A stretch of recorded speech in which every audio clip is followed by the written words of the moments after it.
ახლა მინდა სამდინოს თხოვო, რომ ბატონი კობა კობალაძე, გენერალი კობალაძე, სახმელეთო ჯარების სარდალი წარსულში, ასევე ეროვნული გვარდიის სარდალი, დამსახურებული სამხედრო და ბევრი ჯარისკაცისათვის და ჩვენთვის და საზოგადოებისთვის ავტორიტეტული პიროვნება შემოაცილონ დარბაზში. ის დღეს ვეტერანების ხელმძღვანელია და ვეტერანთა უფლებებს იცავს და გვეხმარება სახელმწიფოს ამ საკითხების მართვაში. ბატონო გენერალო, მოგესალმებით, ბატონო კობა, დამბრძანდით. მადლობა მობრძანებისთვის. მე თქვენ სანამ შემობრძანდებოდით უკვე წარგადგინეთ. ამიტომ პირდაპირ მადლობაზე გადავალ, მადლობას მოგახსენებთ, რომ მოიცალეთ თქვენ დღეს ვეტერანთა შესაბამის სახელმწიფო ორგანიზაციას ხელმძღვანელობთ და ძალიან დატვირთული ბრძანდებით. მე თხოვნა მაქვს, რომ როდესაც თქვენ ჩვენგან წაბრძანდებით თითოეულ ვეტერანს ჩვენი ქვეყნის მთლიანობისთვის, ჩვენი სამშობლოსთვის მებრძოლებს კომისიის სახელით დიდი მადლობა გადაუხადოთ.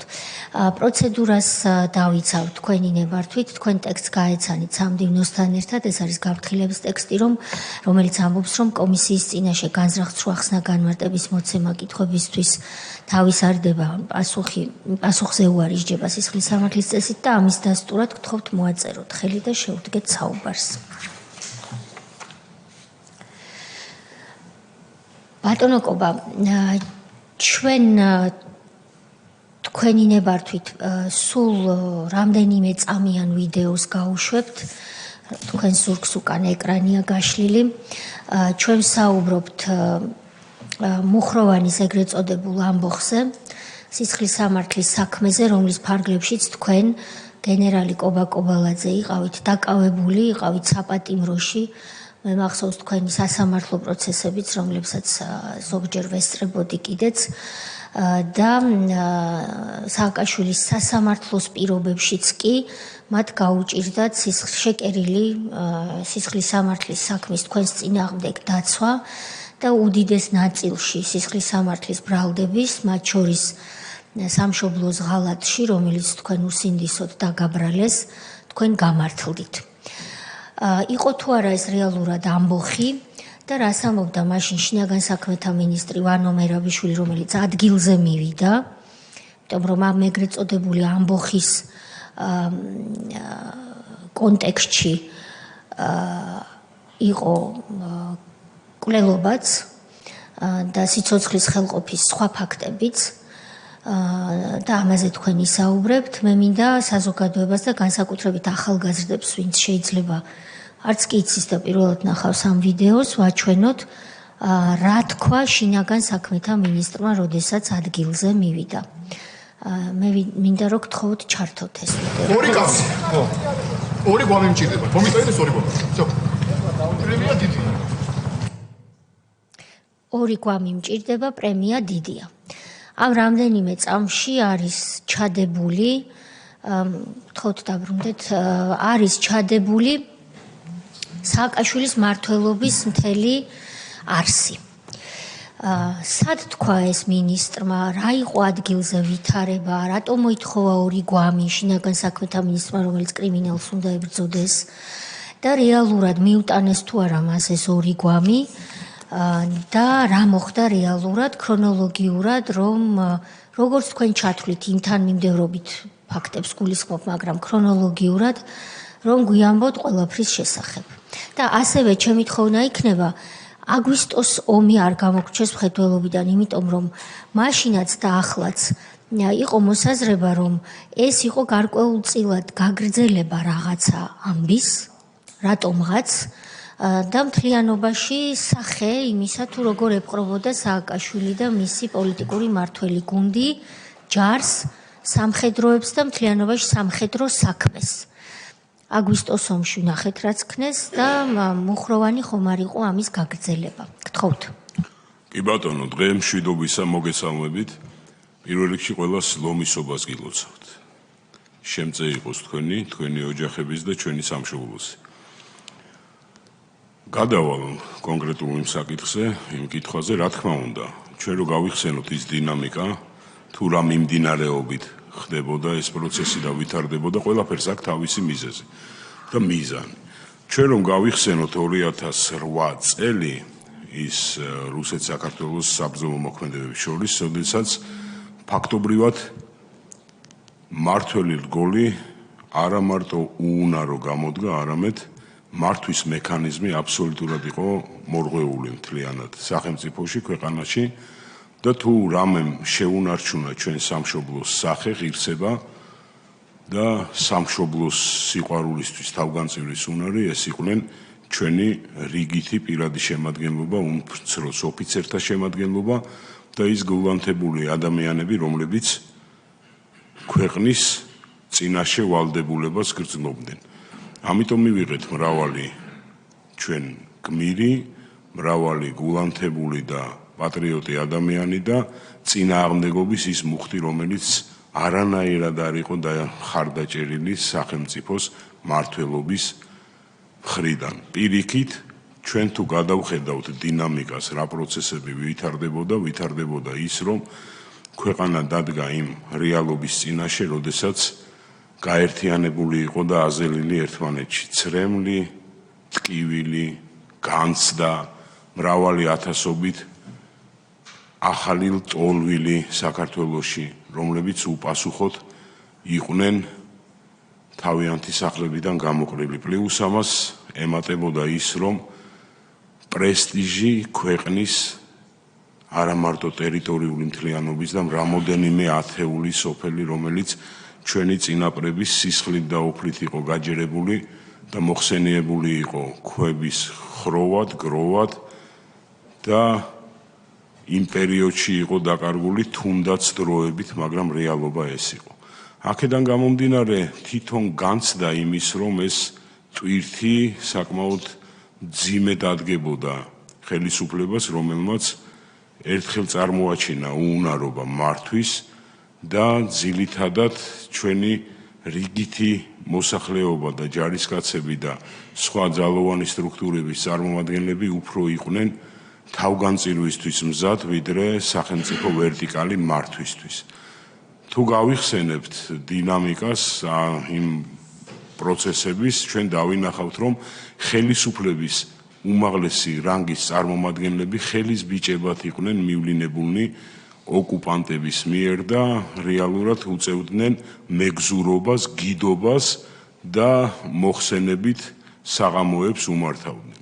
ეს იყო ის რეალობა. ამ რეალობიდან გამომდინარე საკითხი წარმოიშვა, ალბათ ჩემი ვარაუდია ეს, რომ რაღაცა უნდა მომხდარიყო ისეთი, რომელიც ამ მძიმე ტვირთს გადაფარავდა და გადაფარავდა არგუმენტირებულად, ლოგიკურად.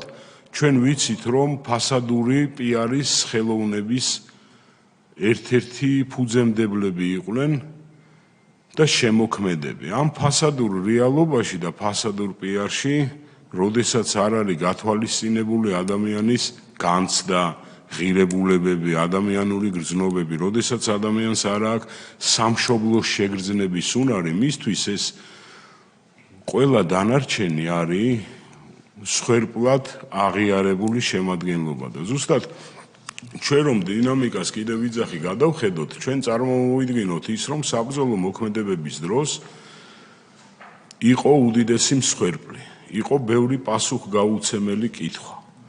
იყო აბსოლუტურად მორღვეული ახლა მმართველობა, მე არ მინდა შორს წავიდე, მაგრამ საერთო საჯარისო ოპერაციები ეს არის პროცესი, რომელშიც შინაგან საქმეთა სამინისტროს წარმომადგენლები თავისი უნარჩვევებიდან მიუხედავად, რამდენადაც პატრიოტები არ უნდა იყვნენ, რამდენადაც გულანთებულები არ უნდა იყვნენ, ისინი არ არიან უნარჩვევებით დაჯილდოებული, რომ აწარმოონ ხანგრძლივი საბრძოლო საერთო საჯარისო მოქმედებები. ისევე როგორც ჯარისკაცები და ოფიცრები თავდაცვის სამინისტროსი არ არიან იმაზე ორიენტირებულები, რომ სამბრძოლო ოპერატიული საქმიანობა აწარმოონ დასახლებულ პუნქტებში და სხვადასხვა შეკრების ადგილებში. აი ეს განსხვავება იყო, ეს მართლობა იყო რეალურად აღრეული. აღრეულთან ერთად ჩვენ რომ დავიწყოთ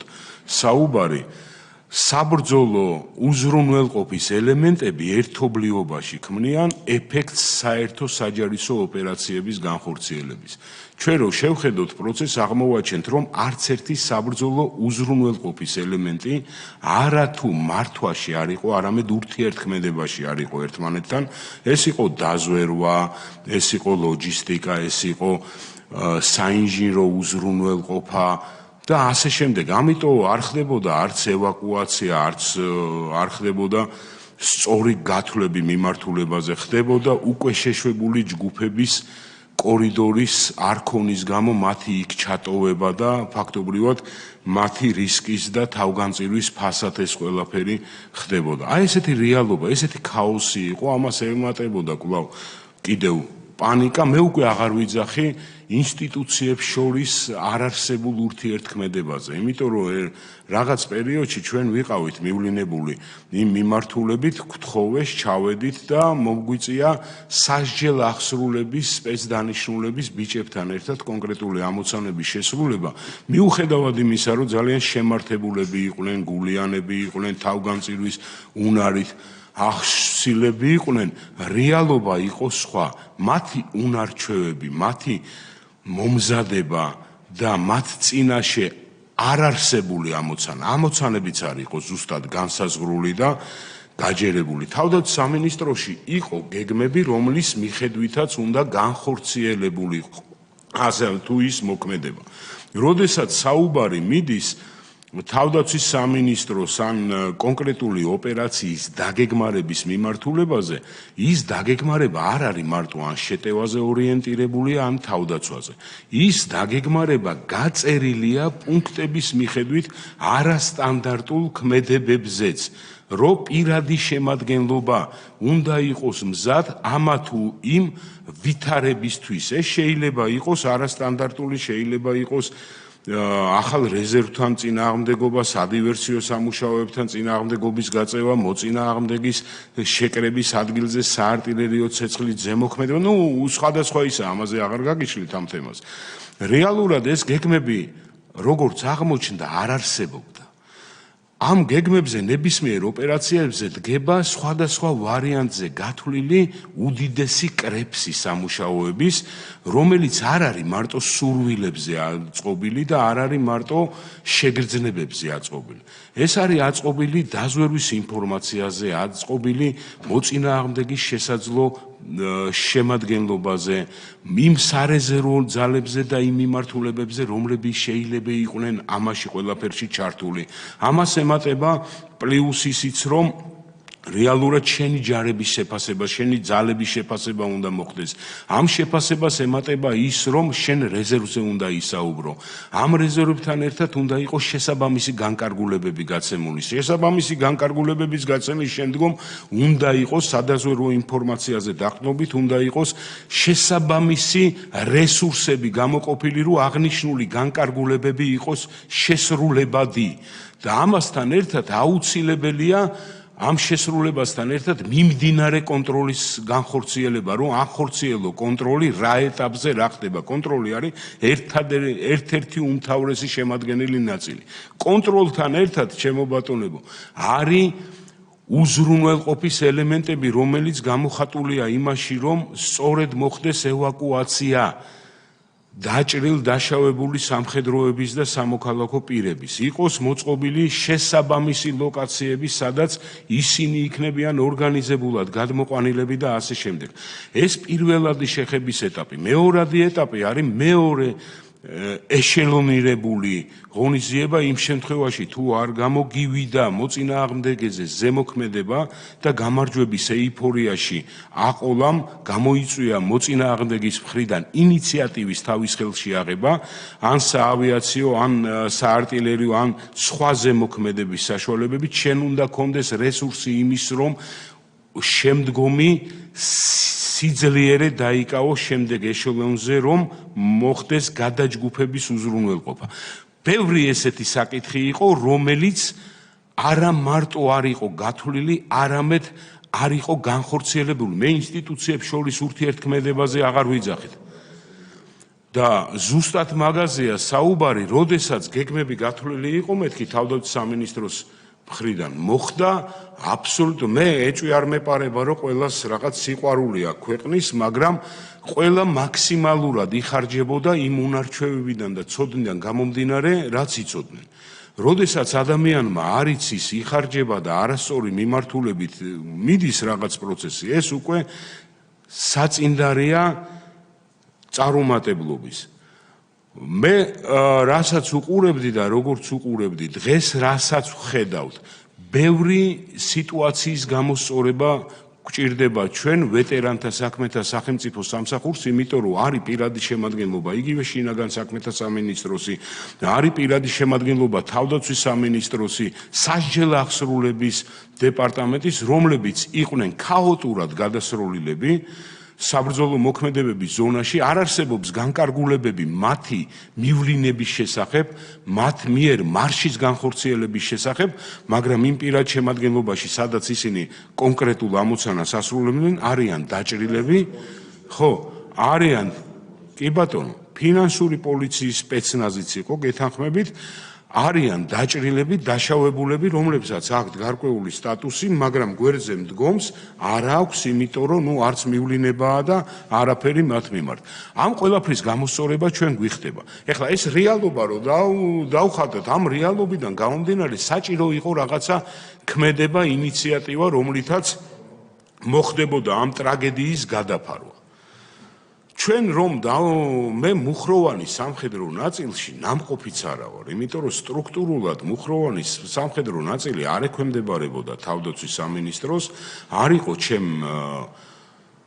დაქვემდებარების არეალში მყოფი შენაერთი და იყო სხვა უწყებრივი შენაერთი, მე არ ვარ საერთოდ ნამყოფი, რომ გავიხსენოთ 2009 წლის 5 მაისი რეალურად რომ ვისაუბროთ ამ თემაზე, მე საკმაოდ ადრე მეწყება დღე, ეს ალბათ წარსული ჩვევებიდან გამომდინარე, 6 საათზე უკვე ჩემ აქტიურ ცხოვრებას ვიწყებ. მოხდა ისე, რომ გასული ვიყავი, ვივარჯიშე ბავშვის ფეხსაცმელი მქონდა გადასაცვლელი, იმიტომ რომ წამომიღია 45 ზომა და ჭირდებოდა 46, შევცვალე ეს, მე რაღაც მეგობართან გავიარე და მოვედი უკან სახში. სახში მოსულს ზარი შემომივიდა იმ პერიოდის რუსთავი 2-ის ჟურნალისტებიდან და კიდევ სხვა ჟურნალისტებიდან, მე დავუპატიჟე, აინტერესებდათ თემა. სიმართლე რო გითხრათ, მე არ ვიცი ეს თემა რა ხდება, იმიტომ რომ ხელშემხება არ მქონდა იმ პერიოდში, არ ჩამირთია არც ტელევიზორი, არც ერთი, არც მეორე. არ ვიცოდი რა ხდებოდა, რეალურად არ ვიცოდი. გითხრეს რა თემა გვაინტერესებსო? არ ვთქვიათ რა თემა თქვენთან გვინდა ჩაწერა, თქვენი რაღაც საკითხია, რაღაცა ხდება, რაღაც განცდა რო იყო, რაღაცა რო ხდებოდა ახლა, შეგრძნებები ყველას გვახასიათებს. 2009 წლის 5 მაისი. 5 მაისია ზუსტად მახსოვს. მე იქ ძაღლები მყავდა სანადირო, რაღაც იმათ მოვემსახურე, დავპატიჟე სახში უარი თქვეს ამოსვლაზე და მე კინო საქართველოსთან ვცხოვრობ ნაძალადევში. გამოვედი სახლი, კარგით, მაშინ აქავართო და იქნებ მობრძანდეთო. კარგით, მეთქი მოვალ, მოსარიდებელი რა მქონდა. აქსად კინო საქართველოსთან ვართო ორიენტირი მომცეს კინო საქართველო, იცით თქვენ ალბათ კინო საქართველო, ვიცი, კი ბატონო. და არა, მათ მომცეს მე ორიენტირი და მეც მივედი კინო საქართველოსთან. მივედი, იქ არის საბავშვო ბაღი, დაბლა, დამხვდნენ რა თქმა უნდა ჟურნალისტები. გამეყიმა იმიტომ, ბოდიში გაწყვეტინებთ, რომ მე როცა კანდიდატი ვიყავი ნაძალადევში კენჭს ვიყრიდი, კინო საქართველო იყო ნაციონალების შტაბი, ოფისი. კი ბატონო. და თქვენ რომ დაგიბარეს იქ, მაშინაც ასე იყო? არა, მაშინ საქართველოს კინოთეატრი დაკეტილი იყო მაშინ, მაგრამ მაშინ არა მარტო კინო საქართველოს იყო ოფისი, სამფლობელოდ იყო შეგრძნება მათი ის, რომ ეს ქვეყანა არის მათი სამფლობელო. ეს რეალურად ესეთი განცდა იყო მაშინ, ხა რაზე ვისაუბროთ ამან. ვიდექი ჟურნალისტებს დამისვეს კითხვა რაღაც და მეც ახლა ვაკვირდები ვითარებას, იმიტომ რომ არასტანდარტული ვითარებაა გზაზე, მიუხედავად იმისა, რომ საკმაოდ აქტიური მოძრაობა არის ყოველდღიურად, არ გადაადგილდება ტრანსპორტი ამ ქუჩაზე. გარკვეულად მე ვაკვირდები ამ რაღაც მიმართულებით. ამ დროს თქვენ კომენტარზე დგახართ უკვე? მე ვარ კომენტარზე, თან გვერდებზე, ფლანგებზე ვიყურები, თან ჟურნალისტებს ვესაუბრები წინა მხრიდან. ვერტფრენი ამოიწია, მარცხნიდან თვალის კიდეთი დავინახე, რომ მანქანები გაჩერდნენ და ხიდან ხემდე ადამიანები გადმორბიან, განცდა მაქვს ისეთი, რომ ფილმს იღებენ რაღაცას. ხო და თურმე რა ფილმს იღებენ, თურმე მე მიჭერენ. მაგაზე აღარ არის საუბარი, მოვიდნენ. ხო, ჟურნალისტებს გამოაყვანინეს ჩემი თავი, იმიტომ რომ რა საჭიროება იყო ამისი, არც შეტყობინება მომსვლია, არც არ აქონია მაგის პრობლემა. ეს ნიშნავს, რომ რუსთავიორის ჟურნალისტებმა მიიღეს დავალება, რომ გამოიყვანეს კაცი. მაგრამ მეორე მომენტში სხვა განცდაც იყო დაუფლებული ამ სიტუაციის, იმიტომ რომ მათ არავის არ ჭირდებოდა ჩემი ინტერვიუ მე როგორც მივხვდი შემდგომში განვითარებული პროცესებიდან, იმიტომ რომ საკმაოდ ახლა ზრდილობიანად მე აუქს ვერ ვიტყვი იმ ადამიანებზე, ვინც დავალებას ასრულებდა და ვინც ფაქტობრივად მაუწყა ის, რომ ჩემი უფლებები შეკვეცილია იმაში, სანამ სამართლებრივი კითხვებია ჩემ მიმართ, დავჯექით მანქანაში მათთან ერთად და საკმაოდ დიდი პერიოდი გავიდა მათთან ერთად მოძრაობის, იმიტომ რომ არც ერთი დაწესებულება არ მიიღებს. ყველა გაკვირვებულია, იმიტომ რომ რაღაცა ესე მშვიდად და იმით მოხდა კობალაძის მიღება, სად წაიყვანონ ეს კობალაძე არის მეორე ამოცანა და მეორე განცდა ამის და ბოლოს უთხარი რომ მეთქი ბიჭებო თუ ესე უხერხულობას გიქმნით მეთქი გააჩერეთ მანქანა გადავალ და ჩემი წავალ მეთქი სახში კაც. არა რა სახში წახვალ, წამოვედით მე როგორც იქნა მიმიღო იმ პერიოდში მოდულის შენობა, როგორც იქნა სხვადასხვა ლოკაციაზე მივედით, მათ შორის შინაგან საქმეთა სამინისტროში, მათ შორის სამმართველოში, არავინ არ მიმიღო იმან, რა ქვია, მოდულის შენობა. ფიზიკურად მიდიოდით ამა თუ იმ განყოფილებაში და რას ეუბნეოდნენ, რომ წაიყვანე აქ არ მოიყვანო? მე არავინ არ მითანხმდებოდა საუბრის შინაარსს, რას ეუბნებოდნენ, მაგრამ იმის შეგრძნება მქონდა, რომ მიმაყენეს შინაგან საქმეთა სამინისტროს სატელეფონო საუბარი იყო და გამომატრიალეს უკან. მე მიმაყენეს სხვაგან გამომატრიალეს უკან. მე საბოლოო ჯამში ეტყობა მიიღეს მითითება, რომ კარგით, კურთხევა მიიღეს, რომ მოდულში მიიყვანეს და მათთან ერთად მეც გახარებული ვიყავი, რომ საბოლოო ჯამში გაგვისაზღვრეს ადგილმდებარეობა, სადაც უნდა მივსულიყავით და მივედით მოდულის შენობაში აბსოლუტურად იქ ვიგებ იმ პერიოდში იმას, რომ არის მუხროვანის თემა, არის რაღაც თემებზე ვისაუბრეთ, ჩემთან დაკითხვაზე გამომძიებელი არ მობრძანებულა. ვიყავი თუ არ ვწდები, არ ვიცი 48 თუ 72 საათი და მე გაიმართა სასამართლო პროცესი. სასამართლო პროცესიც საკმაოდ არ იყო და ესეთ გასაუბრება იყო უბრალოდ, აბა ჩვენ ეს გვინდა და თქვენ თუ ხართ მომხრე, რომ ჩვენ ეს გვინდა და ხა. ეს გვინდა რას ნიშნავს? ეს გვინდა იმას ნიშნავს, რომ რაღაცა ამბოხია, რაღაცა ხდება, რაღაცა პროცესი მიმდინარეობს და ამ პროცესში სიღრმისეულად გვინდა რაღაცეების გარკვევა და იქნებ გზამკვლევად დაგვიდგე ამ საკითხში და ხა. რაც არ ვიცოდი იმის გზამკვლევი ვერ ვიქნებოდი ვერანაირად მე. ბატონო კობა, თქვენ საუბრობთ ძალიან კარგად და მაქვს განათლება მიღებული. ზოგიერთი სხვა აქ მყოფი ფორმიანისგან განსხვავებით. ხო არ ვიცი. და კარგად საუბრობთ, მაგრამ ნახეთ რა კითხვა გამიჩნდა. მოდით მოვერიდებით მაინც კონკრეტიკას. სხვანაირად კითხავთ, თქვენ არ ხართ ვალდებული ჩემი ტერმინი გამოიყენოთ. გზამკვლევად დაგვიდექი ნიშნავს, რომ ვიღაცებს ხელი დაადედან ჩაუშვი?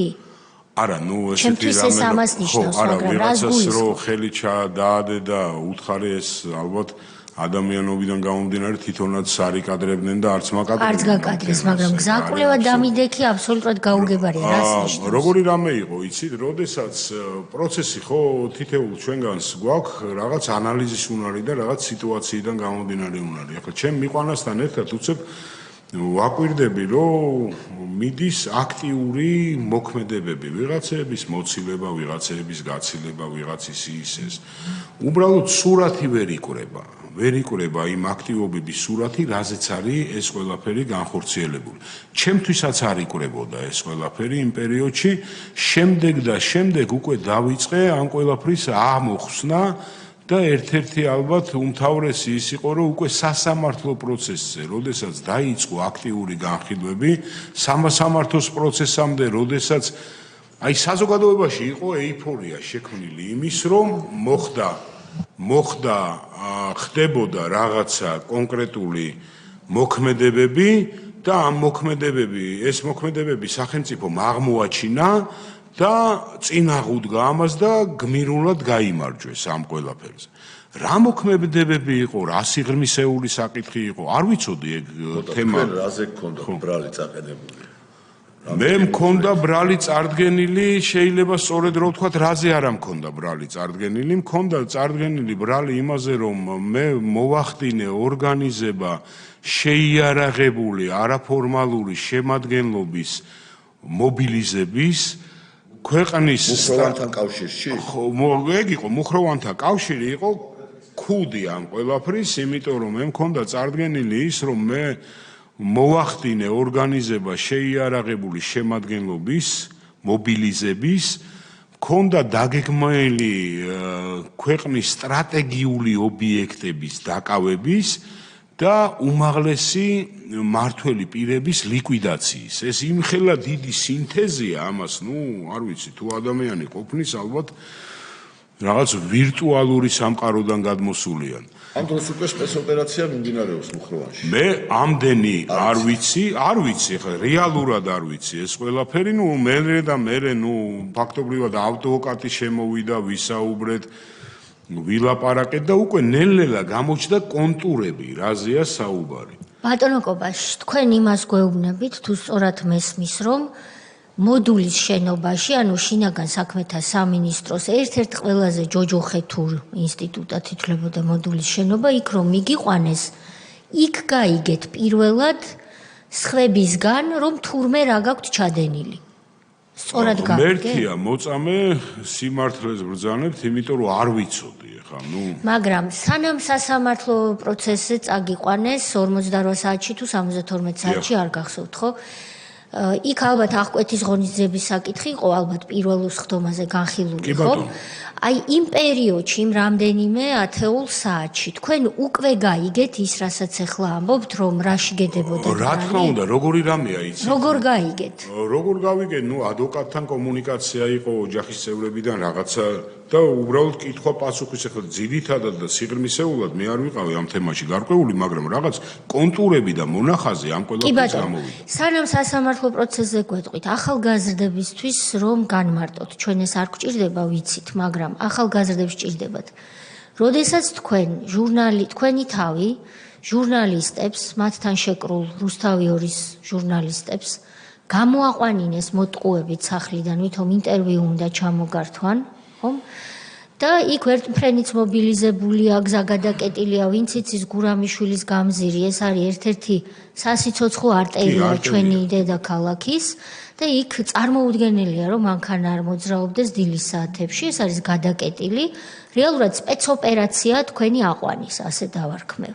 ამას ხვალგვარად და ეს გადაიცემოდა რაზეც, ალბათ შეიძლება ამას უარყოფითიც აქვს, მაგრამ დადებითიც ლაივში რო გადაიცემა შეიძლება. დადებითიც აქვს, იმიტომ რომ რუსთავი 2 როგორც ჩემი გამომყვანი იყო, ასევე რაღაც სხვა გეგმების განხორციელების წინაღობა იყო. მე ესე ვაფასებ. ლაივში როდესაც გადაიცემა, იგრძნელია ასე. სხვა რამე არ ლაივში რო ხრიტავდა. მეორე მომენტია, როდესაც ამ ყველაფერს ინტერპრეტირებას უკეთებს სხვანაირად. იმიტომ რომ აი როგორ გითხრათ, ყველა ისეთი პერიოდი იყო მოცემულობა ისეთი იყო, რომ შემდეგი პროცესიც რო განვითარდა, არავის არ ჭირდებოდა ჩემი დაჭერა, იმიტომ რომ მარტო მე არ ვიცოდი, რატო დამაკავეს, თვითონაც არ იცოდნენ, როგორც ბოლოში გაირკვევა. და რას გეკითხებოდით, ნახეთ ახალგაზრდებისთვის გასაგონად. წაგიყვანეს, გასეირნეს ბრჭყალებში, არავინ არ გიღებთ, არ იცით რატო დაგაკავეს და შემდეგ რაც შეიძლება ალბათ თუ ამაზე მძიმე რა უნდა დააბრალო სამხედრო პირს საკუთარი ქვეყნის და სამშობლოს ჯარისკაცს, რომ შენ ამბოხს აწყობდი შენი ქვეყნის წინააღმდეგ. ამაზე მძიმე რა უნდა იყოს. თქვენ აი ასე მოგექცნენ და მე კიდევ ნახოთ როგორც მოგექცნენ სასამართლო პროცესებზე ვისაუბრებთ.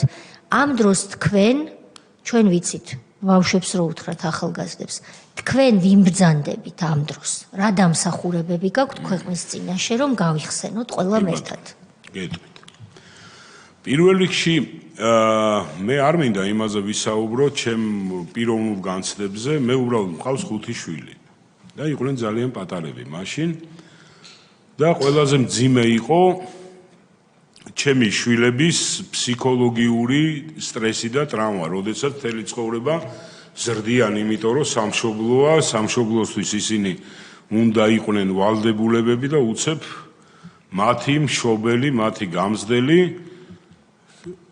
ამ მუხლით ხდება დაკავებული და პლუს ამას მიდის უსაგნო, უაზრო ჩხრეკა, მაგაზე აღარ არის საუბარი, ამასთან ერთად ამ მშობელზე მარტო არ წდება ეგ თემა, ანუ მათ მშობელზე.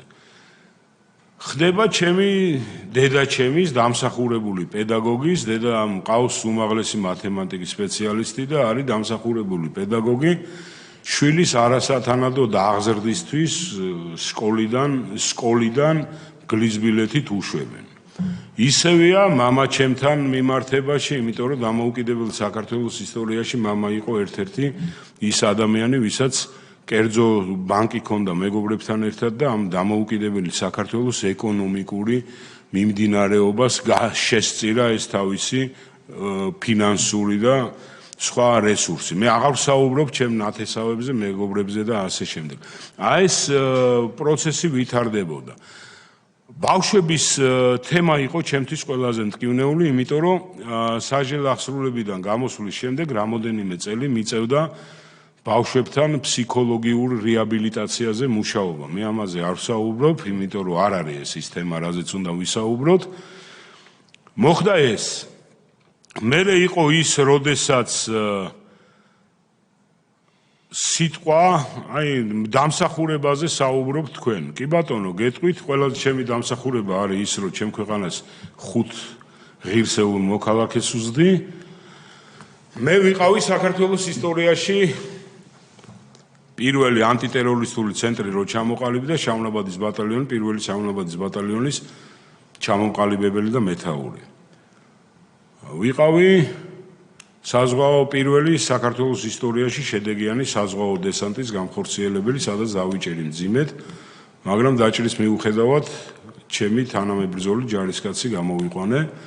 მაქვს 9 ცეცხლსაშორისროლი ჭრილობა, მაქვს სახელმწიფო ჯილდოები, მათ შორის ერთადერთი ცოცხალი ვარ, ვისაც 3-ვე ვახტანგ გორგასალი აქვს, პირველი, მეორე, მესამე, მაქვს მედალი საბრძოლო დამსახურებისათვის და ორდენი საბრძოლო მამაცობისათვის, ასევე მაქვს ოქროს სამკერდე ნიშანი ქვეყნის სამშობლობასათვის თავდადებისთვის. ეს იმ პერიოდში სანამ გამამწესებდნენ იმ დაწესებულებაში, რაზეც ჩვენ ვსაუბრობთ. თქვენ როდესაც დაგაკავეს, უკვე გენერალი კობალაძე ბრძანდებით? მე როდესაც დამაკავეს, ვიყავი უკვე გენერალი კობალაძე და 2002 წელს მე მომენიჭა ჯორჯიის შტატის საპატიო გვარდიელის წოდება ამერიკის შეერთებული შტატების. ასეთი ეს უბრალოდ ჩემი მაქვს განათლება მიღებული, დამთავრებული მაქვს ივანე ჯავახიშვილის სახელმწიფო უნივერსიტეტი, დამთავრებული მაქვს საჰაერო სადესანტო სპეცდანიშნულების სასწავლებელი, მაქვს დამთავრებული უმაღლესი სამხედრო აკადემია ფრუნზე, მაქვს დამთავრებული გარმიშ-პარკენ-ხინკერის ანტიტერორისტული ცენტრის კურსი, აგრეთვე გლობალიზაციის ინტეგრირების კურსი, მაქვს დამთავრებული სანრემოში კონფლიქტოლოგიის საერთაშორისო სამართლის კურსი, მაქვს დამთავრებული ჩინეთის გენერალური შტაბის აკადემია, მაქვს დამთავრებული სპეცდანიშნულების ქვეგანაყოფების მოქმედების კურსები და ასე შემდეგ. მადლობა. შესაბამისად, აი თქვენი პასუხიდან, ამ პასუხიდან ეს ყველაფერი მაგდრომდე მქონდა დამთავრებული. ის მე დეგრადაციაზე წავედი. ხუმრობა იქით იყოს, ახალგაზრდა თაობამ ამ თქვენი პასუხიდან გამომდინარე ძალიან კარგად დაინახა და დაინახავს, რომ თქვენ რუსთავი 2-ის ჟურნალისტმა მაშინდელი ხელისუფლების დავალებით, იმიტომ რომ რუსთავი 2 ვინც არის ის მაშინ პირდაპირ იყო ხელისუფლების გაგრძელება, მიტაცებული მედია საშუალება, რომელიც უკვე ჩვენი ხელისუფლების პირობებში დაუბრუნდა ერთ-ერთ მესაკუთრეს, ამისთვის სტრასბურგის სასამართლოც გახდა საჭირო, მაშინ იყო გაგრძელება ხელისუფლების მოტყუებით ასეთი რანგის პროფესიონალი სამხედრო გენერალი მრავალი დამსახურების მქონე საკუთარი ქვეყნის და ტერიტორიული მთლიანობისთვის ბრძოლის მიმართულებით და არა მხოლოდ ამ მიმართულებით სამხედრო მშენებლობის საქმეში დამსახურების მქონე ასეთ პირს მოტყუებით გამოიყვანს სახლიდან და მაპატიეთ გამოთქმისთვის ჩააგდებს ციხეში გამოგონილი ბრალდებით. აი ეს არის მთელი თქვენი საქმის ფაბულა. ეხლა გავაგრძელოთ, როცა აღკვეთის ღონისძიებაზე წაგიყვანეს, იქ თუ იყო რამე ისეთი, რაც იმსახურებს განსაკუთრებით ხაზგასმას და შემდეგ უნდა ვთქვათ, პარალელურად რა ხდებოდა, იმიტომ რომ იქ 2 ასევე დამსახურებული სამხედრო და თქვენ ისაუბრებთ, მე მოგიწოდებთ ამისკენ და გკითხავდით, ვინ იყვნენ ესენი, ვინც რეალურად ჩაცხრილეს, მაგრამ გადარჩა. ასევე იყო ბატონი კრიალაშვილი, რომელსაც სიცოცხლე მოუსწრაფეს და დახვრიტეს. კი ბატონო. დააბრალეს რა ამბოხი და რეალურად ამბოხი რას დაარქვეს, ეს მერეც რო გითხრათ, მაგრამ სასამართლოზე ხომ არ იყო რაიმე ყურადსაღები რო გითხრათ. გეტყვით. მე წეგან რო საუბრობდით, ფაქტობრივად მოხდა ისეთი რამე, რომ მე დავიწყე ამ პროცესების ნელ-ნელა მიდევნება და ამ პროცესების ჩემ აზრში შევსება, რა ხდება და როგორ ხდება. იმიტომ რომ პირველადი პროცესი, როდესაც ორთვიანი წინასწარი მომისაჯეს არამედ იქ კიდევ სხვა მოიყვანეს, მუშკუდიანი იყო ესეთი ოფიცერი, მას 18 წლის ბავშვი ყავდა შეშემოპირი, რომლის მომსახურებისთვისაც საჭირო იყო მამის ყოფნა სისტემურად ამ ბავშვთან ერთად, ითხოვა რომ იქნებ, არაფერი ისეთი მეც უთხარი რომ აგერ ვართ ჩვენ, ის საკმაოდ აი ეს სწრაფად გაიარეს ყველაფერი, რომ ორთვიანი ჩამოგვირიგეს ყველას, მერე მიდის პროცესი, იმიტომ რომ მეც მაინტერესებს როგორ ერკვევა სიტუაცია, ამ დროს ჩვენ ვიცით რომ ისეთი ატმოსფეროა და ეიფორია, ჩემთვისაც ისეთი უცნობი თემაა, რომ ბოლო-ბოლო გავერკვევი იმაში, რომ მე აღნიშნულ ვითარებაში უბრალო ვარ, მაგრამ ეთყობა რაღაცა ხდებოდა. აი ჩემი აზრი ეგ იყო, რომ ეთყობა რაღაცა ხდება, იმიტომ რომ ესე სიცარიელეზე ესე როგორ რანაირად. მერე მოხდა, მე ხო გითხარით, ფასადური პიარი საკმაოდ ხელოვნების დონეზე ქონდათ აყვანილი, უცებ მოხდა ვიღაცეები არიან ძებნილები, ვიღაცეებზე გამოყვეს ჯილდოები, სახელმწიფომ დააწესა, რომ მათ დაკავებაზე ან იმაზე ჯილდოა გარკვეული. მეც მაინტერესებს ეს პროცესები როგორ მიდის. მერე ირკვევა ის მე უკვე საჟელ აღსრულების დაწესებულებაში ვარ, როდესაც ჩატარებული სპეცოპერაციის შედეგად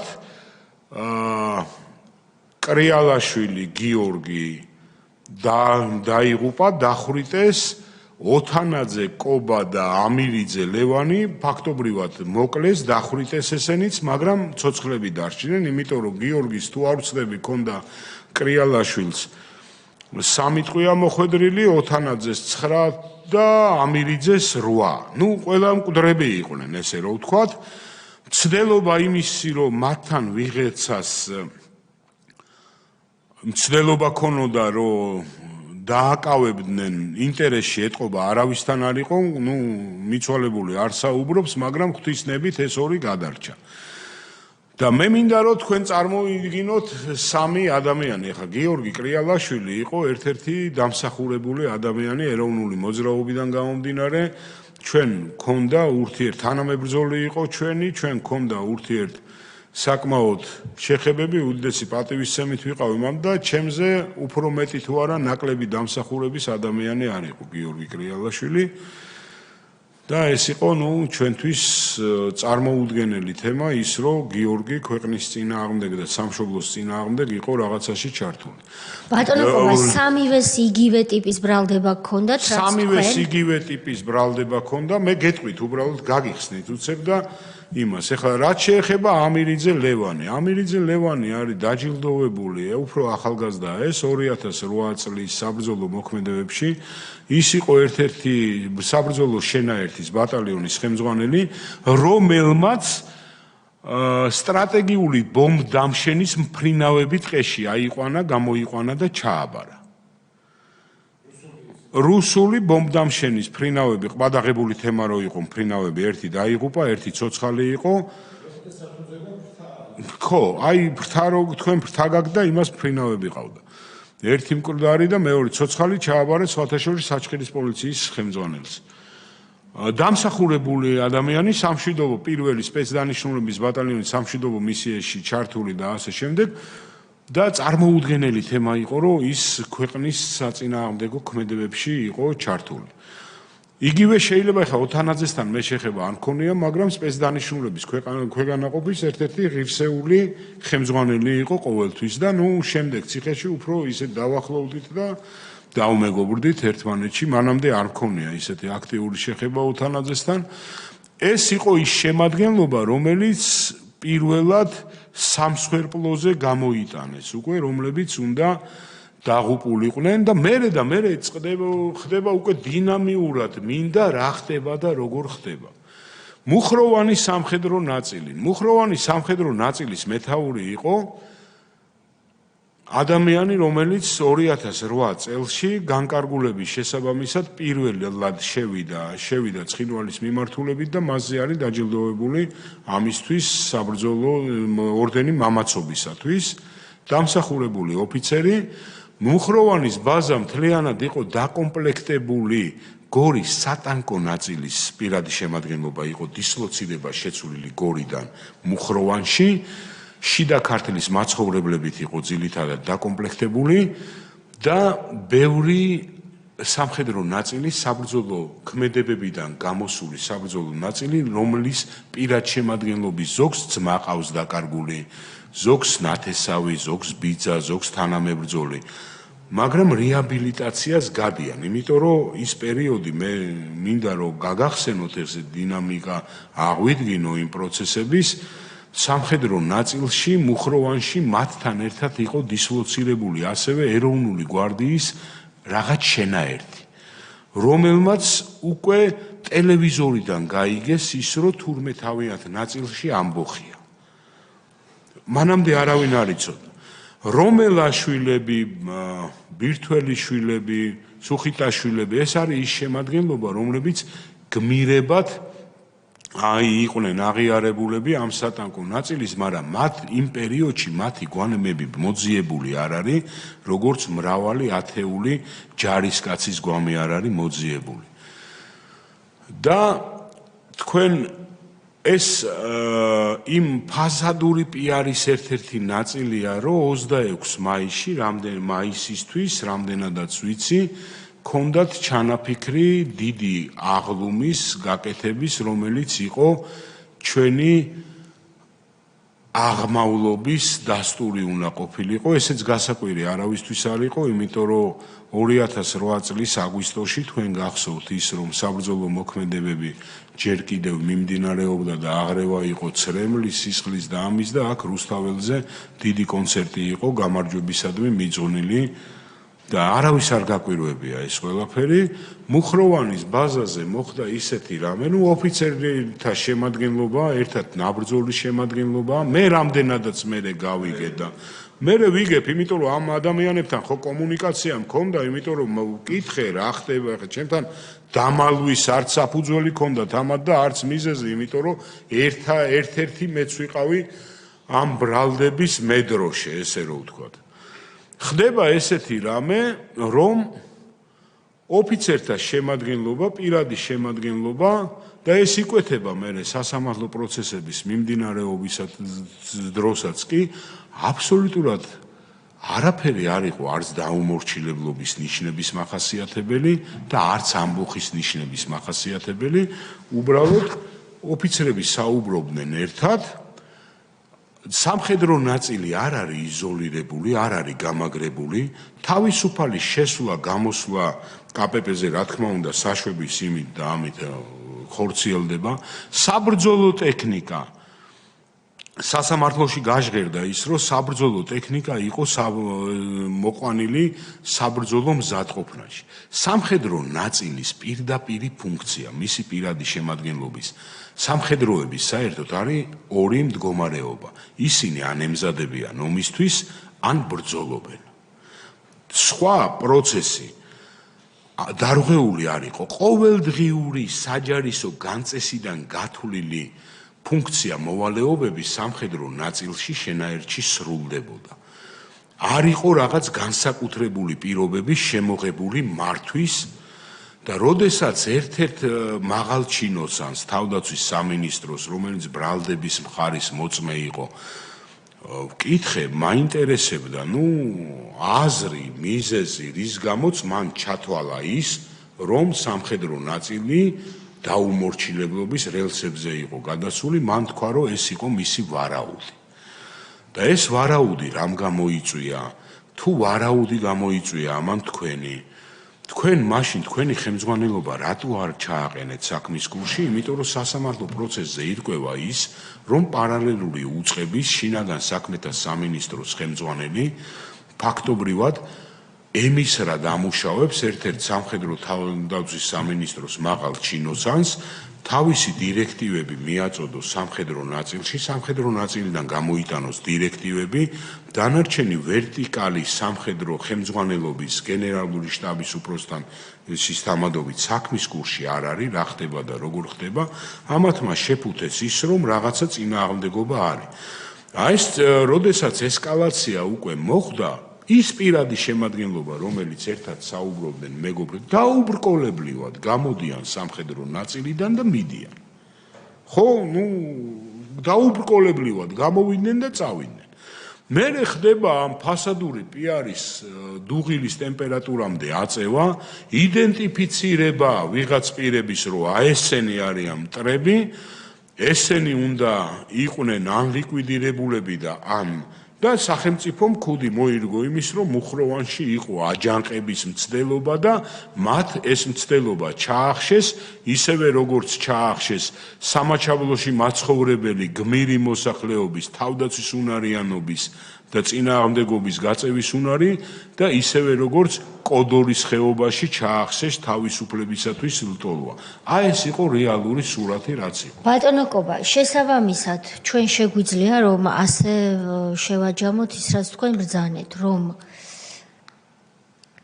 აქაც ისევე როგორც 2008 წლის აგვისტოს ომში რეალურად მართვის ბერკეტი ჰქონდა შინაგან საქმეთა მინისტრს ვანო მერაბიშვილს, რომელიც ჩვენ ვიდეოშიც ვნახეთ, რომ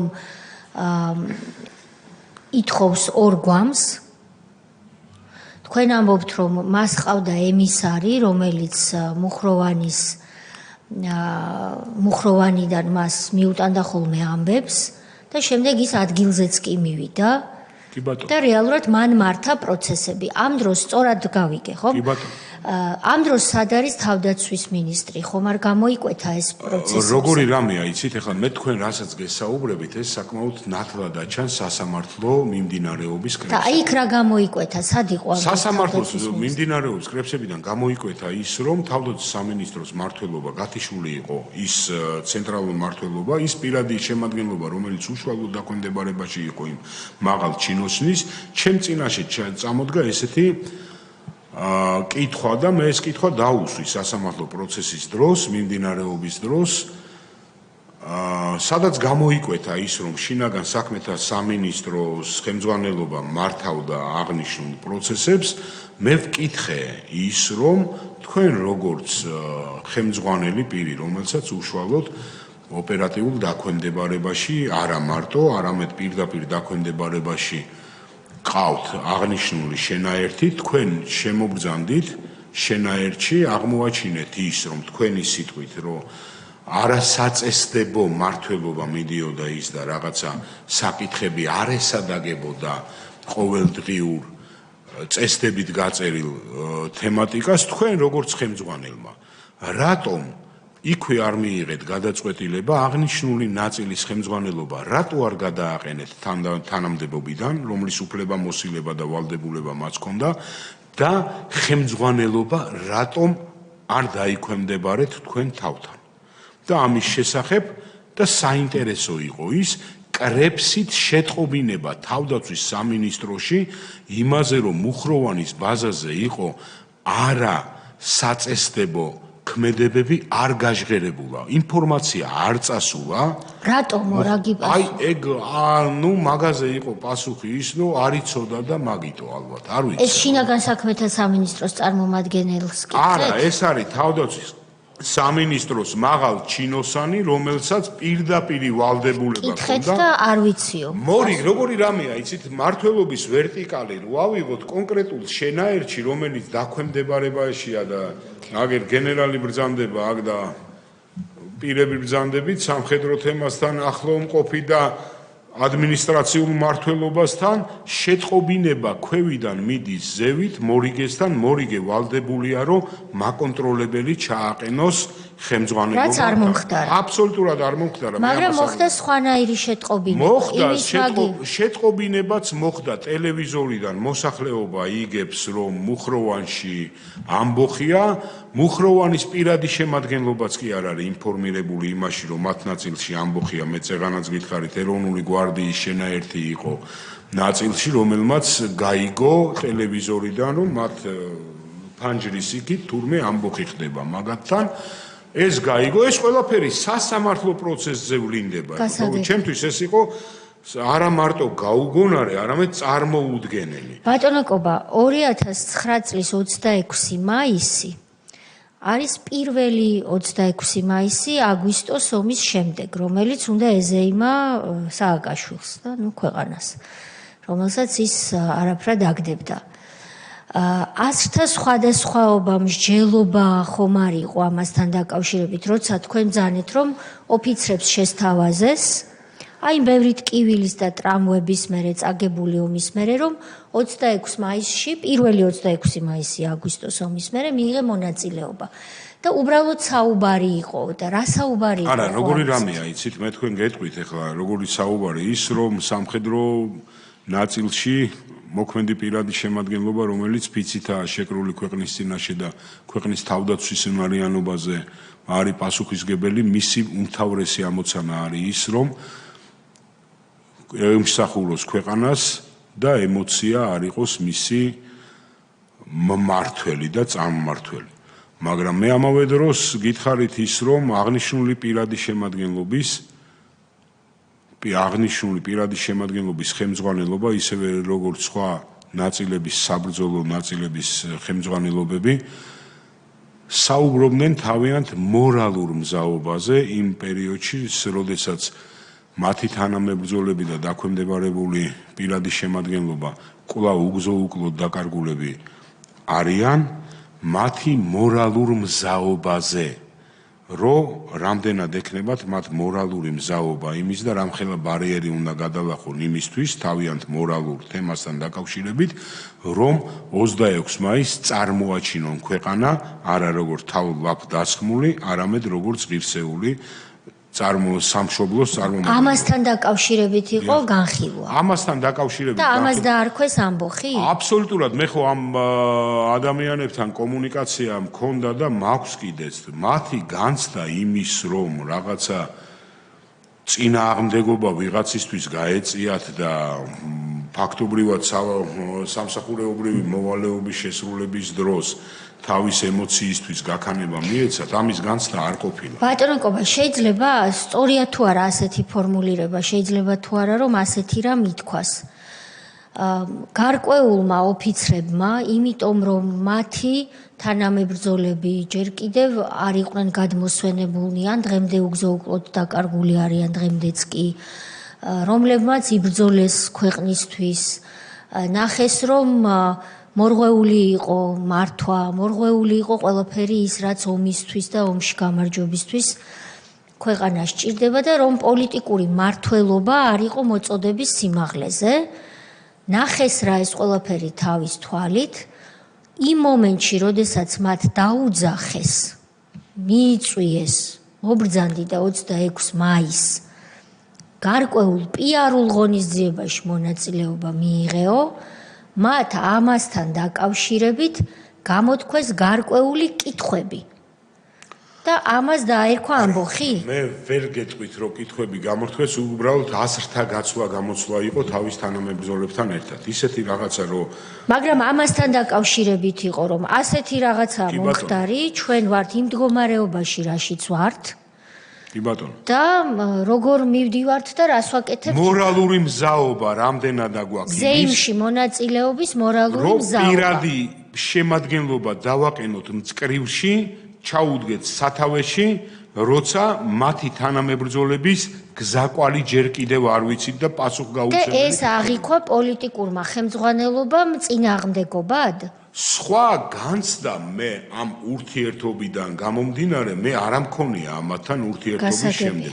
იმიტომ რომ უფრო მეცაც გეტყვით, სხვათა შორის სტრასბურგის სასამართლომ ჩემი საკითხი როგორც უპრეცედენტო სამართლებრივი დაერღვევა, რიგის გარეშე მიიღო განხილვაში, მიენიჭა ნომერაცია და იმის შემდგომ, როდესაც ნაწილობრივ მე სასამართლოში გავმართლდი საქართველოში, შემდგომი ეტაპი იქნებოდა სტრასბურგში და შეტყობინება ჰქონდა იმის, რომ მე უკვე უნდა გამგზავრებულიყავი სტრასბურგში ჩემ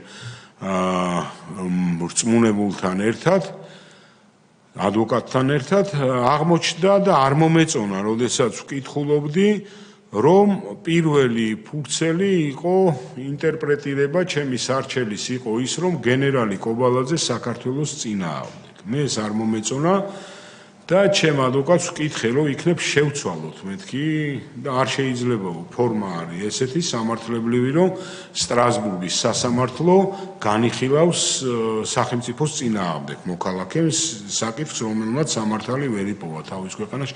ეგ იყო მიზეზი იმის, რომ მე სტრასბურგის სასამართლოში ჩემი საქმის შემდგომ განხილვაზე ვთქვი უარი. ეგ იყო მიზეზთა მიზეზი. სააკაშვილის სასამართლოშიც კი ეს უნდა ითქვას და შემდეგ ერთი ნაწილი არ უნდა გამოგრჩეს და კითხვები დაისმება.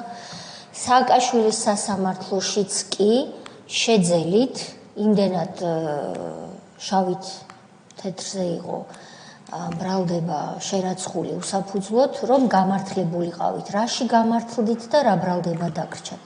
ხო, გავმართლდებოდი, იმიტომ რომ ერთიანად გაკვირვებულები უყურებდით ერთმანეთს, ბრალდებელიც, მოსამართლეც და მჟდაოდებული ჩემი სახით. მე დამიტოვეს ბრალდებაში იარაღის უკანონო შენახვა, რომლითაც ფაქტობრივად გაამართლეს იმ 9 თვეზე უფრო ცოტა მეტი ხანი სამარტო საკანში ჩემი ყოფნა.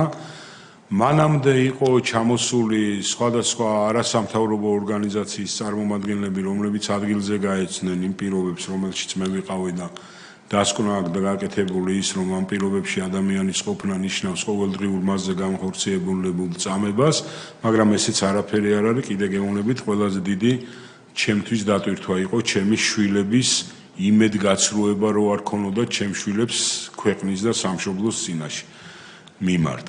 ეგ იყო უმთავრესი. გავმართლდი ამ საკითხში. რომელ საკითხში? სამშობლოს ღალატში, ამ ორგანიზებაში, იმიტომ რომ ფაქტობრივი გარემოება არ ესადაგებოდა რეალურ ვითარებას, რომელიც ჩემ წინაშე იყო წარდგენილი და განთავისუფლებული აღმოჩნდი სასამართლო დარბაზიდან.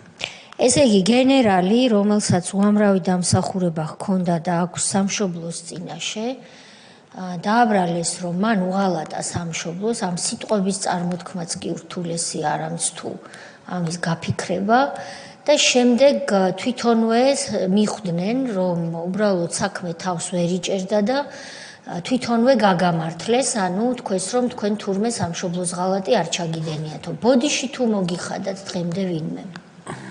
ეთყობა ემზადებიან. ჯერ არ მოუხდია. ჯერ ალბათ ჩემამდე ვერ მოვიდნენ. და მაგ პროცესში ჩემი ძმაც დავით კობალაძეც ცხინვალის ციხეში იყო, ფრჩხილები დააძრეს, მან სამხედრო მოსამსახურე იყო ისიც. ბატონო კობა, აი ჩვენ ვიდეო ვნახეთ მაპატიეთ ბატონ თენგიზ, როდესაც ვარო მერაბიშვილი აი იმ სიტყვებს ამბობს, ორი გვამი მჭირდება, ეს არის მაშინელი შინაგან საქმეთა მინისტრი, კადრებში ჩანს ერეკლე კოდუაც. ეს კადრები სად არის გადაღებული, რომ განმარტოთ? მე არ ვიცი, რამდენადაც ინფორმირებული ვარ, ეს კადრები არის მუხროვანის ბაზაზე გადაღებული. ასე არის, დიახ, და ის მე ვერ შევაფასებ, მაგრამ მე არა ვარ ნამყოფი იმ ბაზაზე, უბრალოდ ვინც იმ ბაზაზეა ის მივიდა ბაზაზე, იქ არ ჩანს არც თავდაცვის მინისტრი, არც რომელიმე ის ვერტიკალი სამხედრო, რომელიც თქვენ აღწერეთ, იქ არის შინაგან საქმეთა მინისტრი. აბსოლუტურად არაუფლებამოსილი პირი შეჭრილი სხვა უწყებაში და ის ითხოვს ორ გვამს და ამბობს, რომ დავალებას აძლევს ორი გვამი მჭირდება და პრემია დიდია. არის თუ არა თქვენი აზრით მიზეზშედეგობრივი კავშირი მის ამ დავალებასა და გიორგი კრიალაშვილის და სხვების ჩაცხრილვაში? როგორი რამეა, იცით, როდესაც მოხდა გიორგი კრიალაშვილის და ოთანაძის და ამირიძის დახვრეტა, არავითარი აუცილებლობა მათი დახვრეტის არ იყო.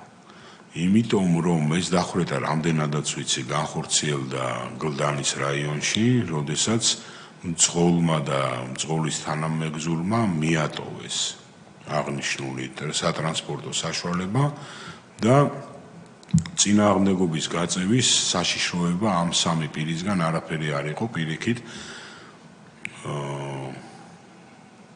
მათ მე როგორც ამიხსნეს შემდეგ მზაობა იმის, რომ ჩაბარებოდნენ ჰქონდათ რა, იმიტომ რომ აზრს მოკლებული იყო უკვე წინააღმდეგობის გაწევა ყველანაირად, ისევე როგორც და მოხდა მათი ლიკვიდირება, ესე რომ ვთქვათ, ღვთისგან გამომდინარე ეს ორი გადარჩა და გიორგი ვერ გადარჩა.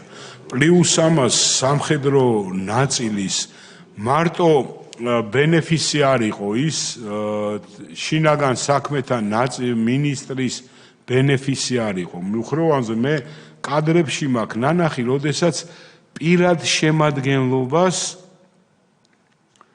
საკმაოდ უშვერად მოიხსენიებს იმ პერიოდის მთავარსარდალი პირად შემადგენლობას, რომელიც ვითომდა რამოდენიმე წუთის წინ ახორციელებდა გადატრიალებას. ეს ცოტა წარმოუდგენელია სამხედრო ნაწილი, რომელიც არის საბრძოლო ტექნიკით, საბრძოლო შემადგენლობით, გათვლებით, საცეცხლე მიმართულებებით თავიანთ ბაზაზე, როდესაც შეუძლიათ წრიული მრავალდღიანი თავდაცვის ორგანიზება, უცებ რამოდენიმე საათში ხდება შეფუთვა თემის, რომ არის ამბოხი და რამოდენიმე წუთში ხდება ღირსეულად ამ ამბოხის ლიკვიდირება და იმ პირადი შემადგენლობის დამუნათება. ეხლა ჩემთვის ეს წარმოუდგენელია რეალურად რომ. მადლობა, ბატონი თენგიზი.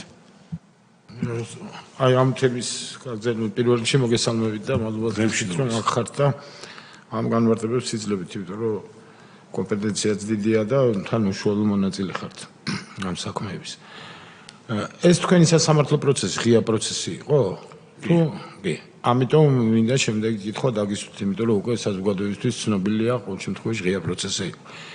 ვინ იყო ის თანამდებობის პირი თავდაცვის სამინისტროდან, რომელსაც ჰქონდა ის კომპეტენცია, რომ თუ რამეს არაც წესდებოს შენიშნავდა ამ ნაწილში გადაეყენებინა ყოველ შემთხვევაში დროებით მაინც ჩამოეცილებინა თავისი უფლებამოსილების აღსრულებისაგან იმ მუხროვანის ბატალიონის თუ ბატალიონის შენაერთის ხელმძღვანელი.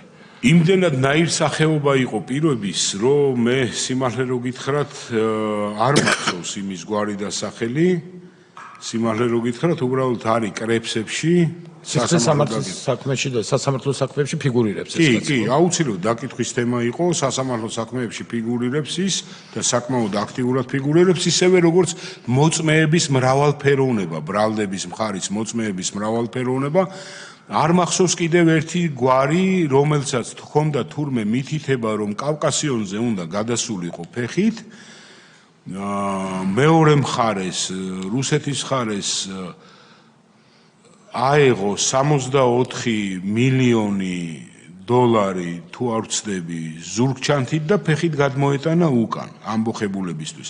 აი ამ დონის აბსურდის თეატრამდე მიდიოდა ეს ყველაფერი და ეს განხილვა სერიოზულად მიდიოდა სასამართლო პროცესზე. 64 მილიონი დოლარი არ ვიცი ხლა არ და არა, ეთყობა ფილმი ქონდა ნახული, ეს საკმაოდ დიდი ეს ალბათ 1-300 კილო მაინც იქნება. არა, 300 არა, მაგრამ 1.90 ალბათ კი. გააჩნია რა კუპიურებით აძლევთ. არ ვიცი არ ვიცი. ეს ერთი, მეორე, აი ამ ლიარაღთან დაკავშირებით გასაგებია მათი მოტივი, სრული გამართლება ვერ მოხდება და წინააღმდეგ შემთხვევაში ძალიან მძიმე მდგომარეობაში აღმოჩნდებოდა მათი გამოძიება და ეს იარაღი დაგიტოვეს, იმიტომ რომ ის 9 თვიანი თუ 8 თვიანი პატიმრობა უნდა გაემართლებინათ. რა იარაღს გედავებოდნენ? ვითომ სახში იპოვეს ჩხრეკლის დროს თუ რა არის ეს? მე გეტყვით. როდესაც 2008 წლის მოვლენები რუსეთ-საქართველოს ომი იყო, მაშინ ჩვენ გთხოვეს და ჩვენ აღმოჩნდით საბრძოლო მოქმედებების რაიონში, სადაც მიმდინარეობდა ოპერატიულ-ტაქტიკური ქმედებები. ჩვენ საბრძოლო ნადავლის სახით ოსიაურის ბაზაზე ჩვენ პირადმა შემადგენლობამ ჩააბარა მიღება ჩაბარების აქტებით მოძიებული 300-მდე ერთეული საბრძოლო შეიარაღება. იქიდან ჩვენ რამოდენიმე ათეული ერთეული ისევ მიღებ ჩაბარების აქტებით მივიღეთ და იმის შემდგომ, როდესაც კაპიტულაცია გამოაცხადა და გაურკვეველი, თავდაცვის სამინისტროს შეიარაღებას დაუბრუნეთ ეს ყველაფერი. ავტომატური ცეცხლსასროლი იარაღი უბრალოდ ჩემთან სახში სეიფში დარჩენილი მქონდა ზურგჩანთა საბრძოლო მასალებით, ტყვია წამლით აღჭურვილი, რომელიც ავტომატით ჩაბარებული მქონდა თავდაცვის სამინისტროში. ეს ზურგჩანთა იყო და ამას კიდე დაამატეს კიდე რაღაც, მე მგონი ბარაბნიანი იყო, რომელიც არც ისროდა, მაგრამ იყო. აი იყო ძილითადად ის. ხო და ამაზე ცნობა წარედგინა თავდაცვის სამინისტროდან სასამართლო პროცესს, რომ ეს შეიარაღება კომპლექტით ავტომატის გარდა, იმიტომ რომ უკვე ჩაბარებული იყო და სხვა ცეცხლსასროლი იარაღი იქ არ იყო, ოფიციალურად მქონდა მიღებული თავდაცვის სამინისტროს შეიარაღებიდან ოსიაურის ბაზაზე. გასაგები. მთელი ამ ხნის განმავლობაში, ესეც საინტერესოა ამ 9 თვის განმავლობაში, ვიდრე თქვენ აკვედილი ქონდათ თავისუფლება და იმყოფებოდით საპატიმროში. ვინმე პოლიტიკური ფიგურა ან მაღალჩინოსანი შეხვდა და რამეს ითხოვდა თქვენგან? კი, მაშინ შემხვდა ადამიანის უფლებათა დაცვის კომიტეტის თავმჯდომარე ბატონი სოზარ სუბარი იყო შემობრძანებული. მე ვიყავი 48 დღე შიმშილობდი. ისეთი რეალობა დადგა და ერთადერთი წიგნის შემოტანა იყო აკრძალული ჩემთვის, კალამი ფურცელი არ მქონდა. ერთადერთი უწმინდეს და უნეტარესმა სახარება შემომიტანა და მისი ლოცვა კურთხევით გავძლიერდი იქ და მეუფე იობი იყო შემობრძანებული და სასულიერო პირები შემოდიოდნენ კვირაში ერთხელ შიმშილობა უკვე კურთხევა რომ მივიღე ბერულ მარხვაზე 48 დღის მერე, ცოტა მძიმედ ვიყავი. მომეცა კურთხევა ბერული მარხვის გაგრძელების, პოლიტიკური პირები შემოდიოდნენ, ისინი ვისაც იჭერდა ხელისუფლება და შემოყავდა ციხეში. რაიმე თქვათ რა სიტყობდნენ თქვენგან თქვენთვის უცნობი იყო ხო? მაგაზე ხო ვისაუბრეთ, ალბათ მეწყიან და მე არ ვიცი, აი რა ვიცი, რა გითხრათ, რა სიტყობდნენ. მე რო გითხრათ, რომ რაღაცა ისეთ სიტყობდნენ, ან რაღაცა ისეთი ფაქტები დავინახე, რომ ვაი და უშველებელი არა, პირიქით, ის პირადი შემადგენლობაც კი, რომელიც საჯელ აღსრულების იმ არეალში იყო, სადაც მე საჯელს ვიხდიდი, მე არ შემიძლია მათზე აუგის თქმაც არ შემიძლია, იმიტომ რომ, რა ვიცი, მოქმედებითაც და მოქცევითაც ღირსეულად იყვნენ, მიუხედავად იმისა, რომ მე ხშირ შემთხვევაში ცოტა აგრესია მქონდა რა. მე მიყო და ეგ. სურათი ნათელია, მადლობთ. კი ბატონო. ბატონი ილია, ბატონი სოზარი, ბატონი ალეკო, ხომ სწორად გავიგე? არა, ბატონი ილია, ბატონი სოზარი. ბატონ გენერალურ, დიდი მადლობა მობრძანებისთვის, ძალიან საინტერესო იყო ამ ამბის მოსმენა და მე გამიჩნდა კითხვა, ამ ფაქტამდე რა ურთიერთობა გქონდათ ამ მმართველობასთან, რა შეიძლება ყოფილიყო მიზეზი აი ამ სცენარის დადგმის, თქვენ როგორ ფიქრობთ და მე გადავალ სხვა. მე გეტყვით, მე ვიყავი ეროვნული გვარდიის სარდალი. იმ პერიოდში ჩვენ გვექვემდებარებოდა კოდორის მიმართულება, ჩვენ ხელმძღვანელობდით 2002 წელს კოდორის ხეობაში რუსეთის მიერ განხორციელებული საჰაერო სადესანტო პირადი შემადგენლობის ლოკალიზებას და მათგან კოდორის ხეობიდან გასვლას, ესე რომ ვთქვათ. ჩვენ მარუხის მიმართულებით ეხა კოდორის ხეობა რა ვთქვი, არ შეიძლება არ ვთქვა ემზარიც, არ ვთქვა ის ღირსეული შემადგენლობაც, რომელიც კოდორის ხეობაში ფაქტობრივად თავისი რისკის და ღირსების ფასად იცავდა ამ ულამაზეს კუთხეს და ხეობას, მოხდა 35 კილომეტრიანი ზოლის კავკასიის მიმართულებით აღდგენა და ქონდა საკმაოდ ისეთი ნორმალური ურთიერთობა რაჭაში დავდიოდით ცხინვალის გავლით და მთელი ეს ოკუპირებული ის სოფლები და ის ჩემთვის უცხო არ იყვნენ, იმიტომ რომ ერთ-ერთი ღირსეული შემადგენლობა ცხოვრობდა იქ. მე ვიყავი ხელმძღვანელი სამხედრო ნაწილის პრეზიდენტის ინაგურაციის.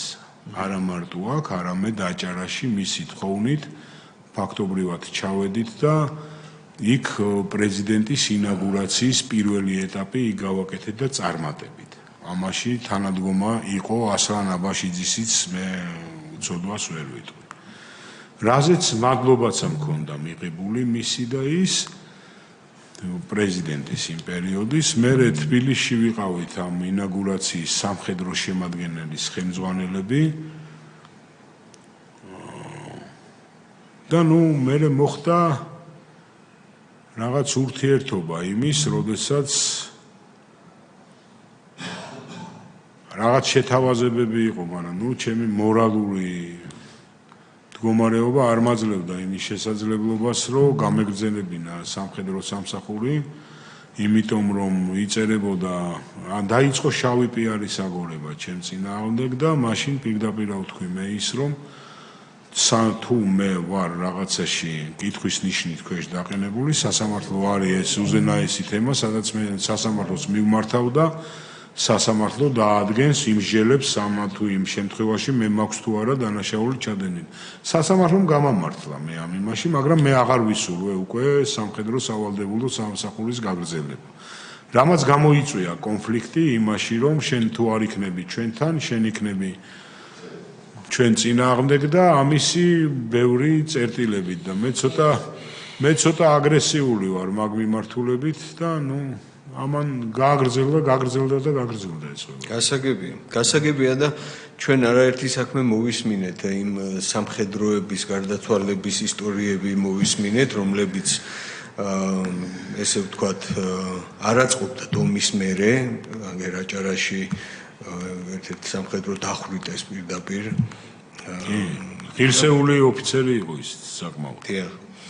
და ალბათ შეიძლება ესეთი დასკვნა გაკეთდეს, რომ არსებობდა რაღაცა სია იმ ადამიანების, რომლებმაც იცოდნენ შეიძლება ზედმეტი ინფორმაცია ან ზუსტად ესე თქვენნაირად გამოხატეს მათ მიმართ უნდობლობა ან რაღაცა საწინააღმდეგო აზრი ან მსგავსი რამე და ნელ-ნელა იყო გეგმა ამ ადამიანების მოშორების. თუ ამ ხალხის მოშორებასთან ერთად დადგავდნენ სპექტაკლს ან სცენარს ან როგორც ამბობდნენ ხოლმე კარწინკას, რომ თან ორი კურდღელი ყოფილიყო დაჭერილი, ეს ხალხიც მოეშორებინათ ამა თუ იმ მიზეზით და იმ ბრალდებებით, რაც თქვენ წაგიყენეს და პლუს როგორც თქვენ თქვით, ფასადური პიარი იმის შესახებ, რომ მიმდინარეობდა ქვეყნის უსაფრთხოებაზე ზრუნვა და რაღაცა ამ სცენარით ვითარდებოდა.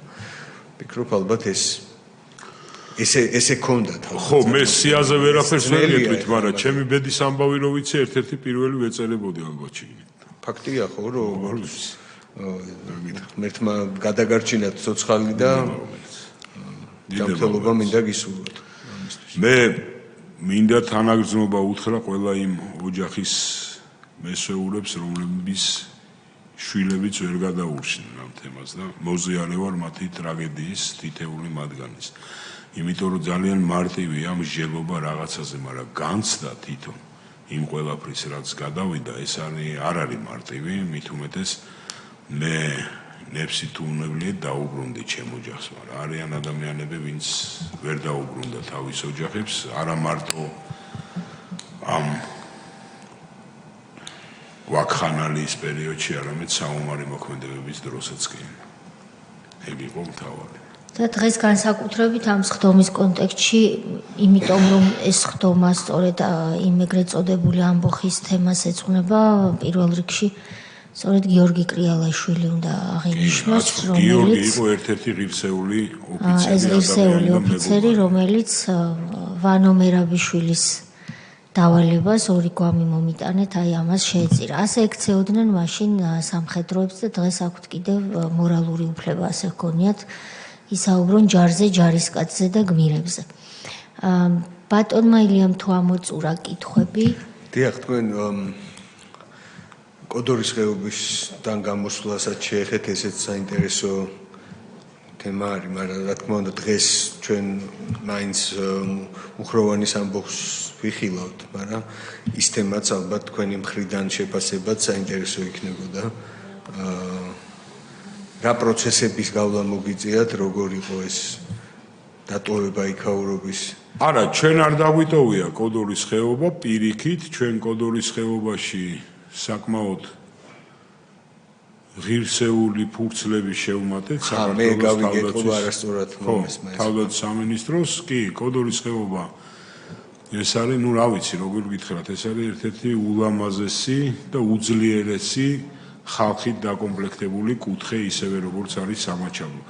ესეთი ადამიანები ქმნიან ჩვენი ქვეყნის ისტორიას და ეს არის ერთ-ერთი მძიმე ფურცელი ის, რომ მე არ ვიცი, აი როგორ გითხრათ, მაგრამ დღემდე მე ვერ მეწინააღმდეგება ვერავინ იმ აზრში, რომ ეს იყო კარგად შეფუთული ჩვენი ტერიტორიების გადაბარების ოპერაცია.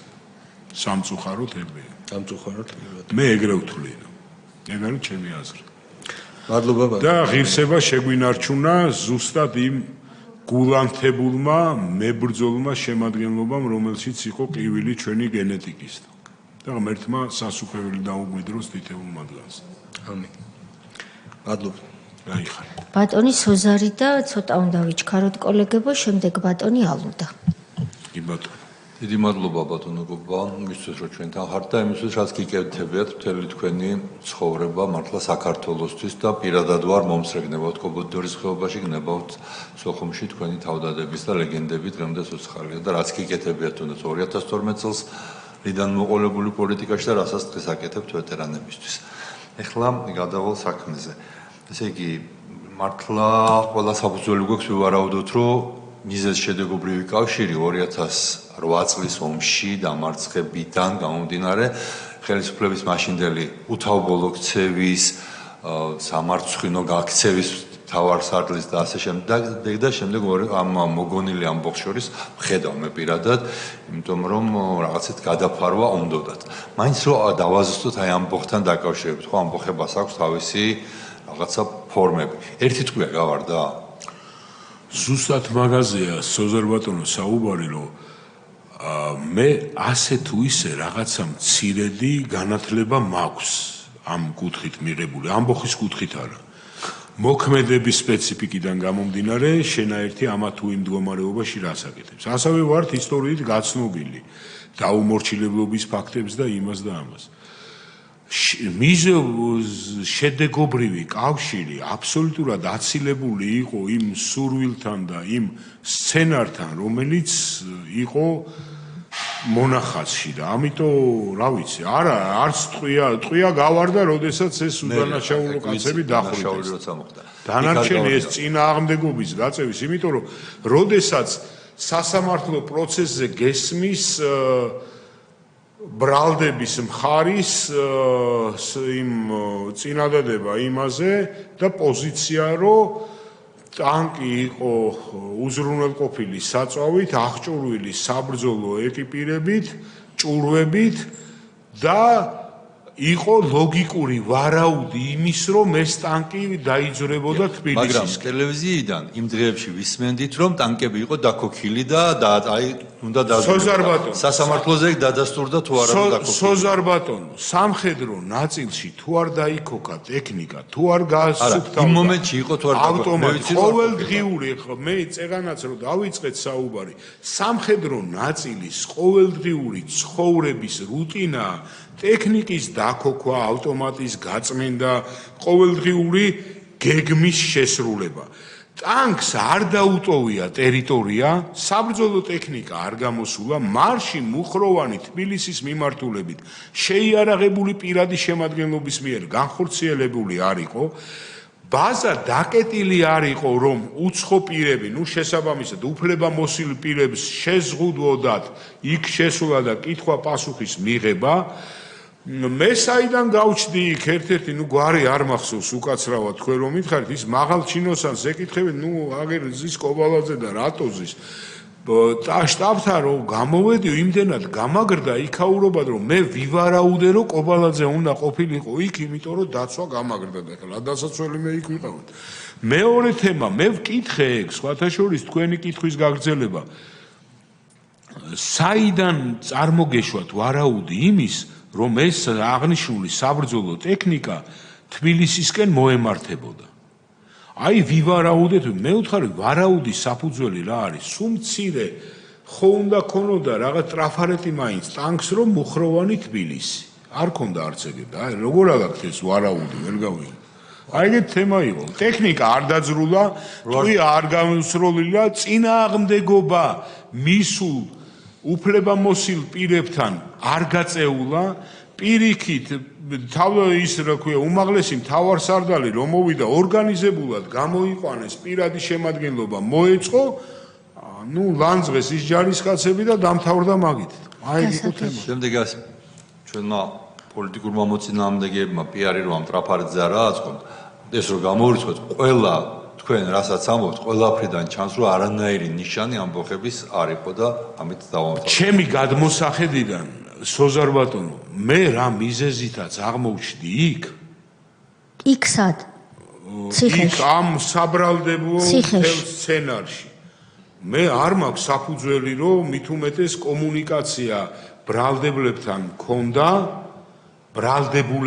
მქონდა სასამართლო პროცესზე იყო თუ ის იყო და ვსაუბრობდით 40 ადამიანი იყო სასამართლო პროცესზე წარმოდგენილი 51-ე მე ვიყავი ჩემი მეგობრები ხუმრობდნენ კიდეც ის რა ქვია ალბაბა და 40 ყაჩაღიო 40 ადამიანიდან ბიოგრაფიით მატარებელი და გაჯერებული სამხედრო შემადგენლობა იყო თითზე ჩამოსათვლელი. ზოგი იყო რიყიდან წამოყვანილი ქვებსაგროვები და სამშენებლო ობიექტიდან, ზოგი პროფილაქტიკიდან იყო წამოსყვანილი მუშა შემადგენლობა რამ 1-2 იყო, რომელსაც ქართულიც არ იცოდა და რომელსაც თარჯიმანი დაჭირდა სასამართლო პროცესზე, მაგიტო გეუბნებით ეს კრებსი ამოწიეთ. ეხლა ბევრი რამე შეიძლება მე არ მახსოვს, მაგრამ აი შემადგენლობა რაც იქ იყო შეკრებილი იყო აი ესე ერთი ხელის მოსმით, ვინ საიდან მოაგროვეს. რეალობა ეგ იყო. კი ბატონო საზარ ვიჩქაროთ თუ შეიძლება. თქვენ თქვით რომ სასჯელახსურლების ნაწილებიც იყო გადასროლილი. ჩვენ ვიცოდით რომ იქ იყო ფინანსური პოლიცია, ვიცოდით რომ იყო ჩვეულებრივი პოლიციელების, პოლიციის სპეციალური ფინანსური სხვადასხვა სასჯელახსურლება პირველად გავიგე. ეხლა საომარი მოქმედების დროს საქართველოში თქვენზე გამოცდილი გენერალი მართლა ძალიან ცოტა გვყავს, ბევრი დამსახურებული ადამიანია, მაგრამ აი თეორიულადაც და პრაქტიკულადაც თქვენზე მეტი ცოტა მიწის.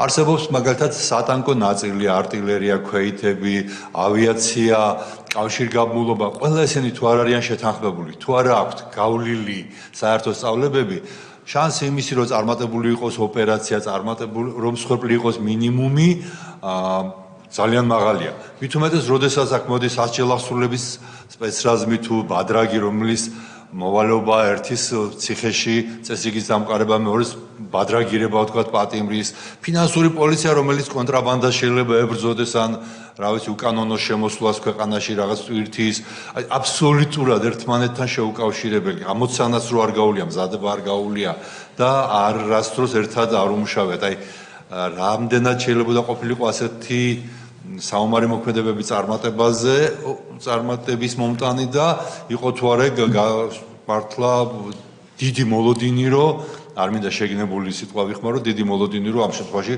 ყოფილიყო გაცილებით მეტი მსხვერპლი, ვიდრე ვთქვათ ნორმალური დაგეგმვის პირობებში. როგორი რამეა იცით, საბრძოლო მოქმედებების, სამხედრო მოქმედებების დროს არ ითვლება მარტო შეტევაზე წასვლის სცენარი. აქ არის კონტრდარტყმის შესაბამისად უკან დახევის, მეორე ეშელონზე, მესამე ეშელონზე გამაგრების. ეს არის ერთობლიობა საბრძოლო ნაირსახეობებში. თქვენ მაშინ იქ იყავით სხვათა შორის თქვენი ნებით წასული და თუ ნახეთ ეს საბრძოლო ნაირსახეობების თემა არის აქ. ურთიერთქმედება მათ შორის. მე მქონდა ეგ წინადადება სხვათა შორის და ეს წინადადება ვთქვი კიდეც ჯარის ისევე როგორც სამხედროები არ გამოდგებიან ოპერატიულ სამძებრო ღონისძიებებში დასახლებულ პუნქტებში და ისევე არ გამოდგებიან ის რა ქვია პოლიციელები ეშელონირებულ თავდაცვაში ან საერთო საჯარისო ამოცანების შესრულებაში. მაგიტო უთხარით ჩვენ მაშინ რომ წინ წავიდა თუ არა სამხედრო შემადგენელი მოხდეს აღნიშნული სეგმენტის გაძლიერება შინაგან საქმეთა სამინისტროს, სამძებროს, სპეცდანიშნულების ქვეგანაყოფების პირადი შემადგენლობით, რომელიც დაიწყება და ეტაპობრივ წმენდას უკვე გავლილი არეალის. იმიტომ რომ გამარჯვების ეიფორია, წინსვლის ეიფორია არის საკმაოდ საინტერესო ეიფორია და მოწინააღმდეგემ ინიციატივა თავის ხელში რო აიღოს, ამისთვის უნდა გაანახორციელოს სერიოზული საცეცხლე ზემოქმედება, რაც შემდგომში მოწინააღმდეგემ განახორციელა. მართვის უქონლობამ გამოიწვია ქაოტური არეულობა და არაორგანიზებული უკან დახევა. ჩვენ ხომ ყველამ ეს ვიცით, ამას ხო არ დაუმალავთ ერთმანეთს. არა მარტო შემჩერებელი არ იყო ამ პროცესის, მართველი არ იყო ამ ყველაფრის და თუ რეალურად დავიწყებთ ტერიტორიული თავდაცვის მიმართულებით, ჩვენ დავინახავთ, რომ ქვეყნის მმართველობა სრულიად მორღვეული იყო არა მარტო სამაჩაბლოს მიმართულებით, არამედ დასავლეთის მიმართულებით, სტრატეგიული მიმართულებები და ქალაქები ფაქტობრივად დარჩენილი იყო ღია. თქვენ ბრძანეთ სასჯელახსრულება და ის ზუსტად ამ არა სათანადო მოპყრობის ამ ღირსეულ ადამიანებთან გამოსწორება გვიწევს ჩვენ ვეტერანთა საქმეთა სახელმწიფო სამსახურს, როდესაც ადამიანები, რომლებიც მათი რაბრალი იყო, მათ ისინი განკარგულება სიტყვიერი მიიღეს, რომელიც არაფრით არ იყო გაჯერებული წერილობითი განკარგულებით და საბრძოლო მოქმედებების ტერიტორიაზე შეიყვანეს. დღეს ისინი დადიან და ელიან იმას, რომ ღირსეული სტატუსი მიიღონ. ხო ესეა? ჩვენ ხო უნდა გამოვასწოროთ ეს. ზუსტად ეს არის ჩვენი პრიორიტეტი დღეს. მადლობა. ბატონო ალუდა ვიჩქაროთ თუ შეიძლება. დიდი მადლობა მოგესალმებით. გემშვიდობით. ბატონობა, ჩვენი კომისია, მათ შორის ჩვენი კომისიის მიზანი სწორედ ერთ-ერთი მათ შორის არის ის, რომ ყველაფერს დაერქვას და დავარქვათ თავისი სახელი. ამიტომ აი ამ ფორმატში მე მინდა თქვენ გითხრათ ძალიან დიდი მადლობა. ჩვენ გვიყურებს მომავალი თაობა, თქვენ როგორც აქ საზოგადოების წინაშე მე ვიტყოდი და არა მარტო არა კომისიის წინაშე, არამედ ქართველი ხალხის წინაშე ხართ წარმოდგენილი გენერალი, რომელმაც თავისი ცხოვრებით დაადასტურა თავისი ერთგულება, თავისი სამშობლოს მიმართ. თქვენ ზდით შვილებს სწორედაც აი ამ სულისკვეთებით. თქვენ არაერთხელ ყოფილხართ მათ შორის დაჭრილი მაგალითად აფხაზეთის ომში და ასე შემდეგ. ეს იმათ გასაგონად მინდა ვთქვა, იმიტომ რომ ჩვენ რაღაც იმიტირებულ რეალობაში ვერ ვიქცხოვრებთ. ჩვენ თუ ყველაფერს თავის სახელი არ დავარქვით, ეს არის გამორიცხული. აბსოლუტურად. სხვა დანარჩენი არის მეათე ხარისხოვანი იქ ფინანსური პოლიციის დანაყოფები თუ სპეცდანიშნულების რაზმი მიიყვანეს თუ მაგალითად არ ვიცი სხვა ბოდიშვიხტი მეაგენეკოლოგების რაზმი არც ეს არ იქნებოდა რაიმე განსაკუთრებული იმადგან. ამიტომ არის მნიშვნელოვანი ყველაფერს თავის სახელი დაერქვას. და აი როდესაც თქვენაირ გენერალს და სამშობლოს მოსიყვარული ადამიანს პირდაპირ ლაივში აკავებენ და აყენებენ შეურაცხყოფას. ეს არის პროპაგანდის ნაწილი და ეს აუცილებლად უნდა მოხდეს დასკვნაში, რომ ბრჭყალებში რომ აშავებენ იმისთვის, რომ რისთვისაც ადამიანი სიცოცხლეს წირავს, აი იმას, როდესაც აბრალებენ და რაც თქვენთან მაგალითი იყო ეს არის წარმოუდგენელი. ამიტომ არის სწორედაც. მე მინდა თქვენ გითხრათ ძალიან დიდი მადლობა, რაც გიკეთებიათ, რასაც აკეთებთ, იმიტომ რომ თქვენაირი კაცობის და აი ამ შემართების მაგალითებზე უნდა გაიზარდოს ჩვენი მომავალი თაობა და ის ხალხი თქვენ გისმენთ, ვინც აი ამ შემართებით იყო იქ პირადი შემადგენლობა. ყველა იმ ადამიანს მინდა ჩემი ღრმა პატივისცემა დაუდასტურო და უთხრა მადლობა, ვინც სიცოცხლე გასწირა და მათ ხსოვნას მივაგო პატივი და ჩვენ შევუერთდებით ყველანი ამას და ასევე მადლობა იმას, ვინც ამ ენთუზიაზმით არის დღესაც. რომ სამშობლოს რო დაჭირდეს, გაიღებს სიცოცხლეს. ყველა აი ამ ბიჭებს მინდა უთხრა მადლობა იმ თავდადებისთვის. ძალიან დიდი მადლობა. მადლობ თქვენ. დიდი მადლობა ბატონო გენერალო, გენერალი კობალაძე იყო დღეს ჩვენთან გამოკითხვაზე, ჩვენ ვისაუბრეთ აგვისტოს ომის კონტექსტში მუხროვანის ეგრეთ წოდებული ამბოხის საქმეზე, მის ცრუ ბრალდებებზე, ღირსეული ოფიცრის დამსახურებული პატრიოტის გიორგი კრიალაშვილის ჩაცხრილვაზე, ვანო მერაბიშვილის დავალების შედეგად, რომ ორი გვამი იყო საჭირო, ასევე ბატონების ამირიძის და ოთანაძის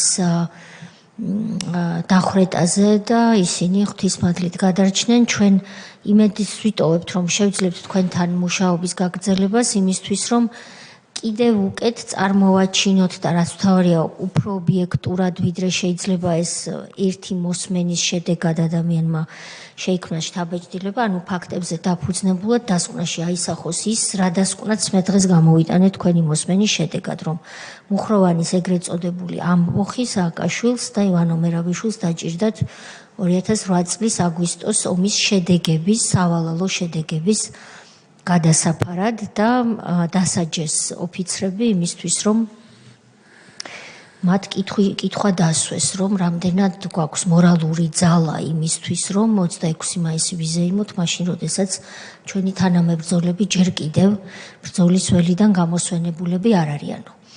დიდი მადლობა. ჩვენ ვაგრძელებთ გამოკითხვას და სამდივნოს ვთხოვ, უნდა გვაპატიოთ ბატონო კობა, რომ ვერ გაცილებთ პირადად. ეს შენობა თქვენთვის უცხო არ არის, თქვენ თავად დეპუტატი ბრძანდებოდით წინა ერთ-ერთი მოწვევის დროს და უნდა მოусმინოთ ჩვენ შემდეგ პირს, რომელიც არის ბატონი ელგუჯა ხარაზიშვილი.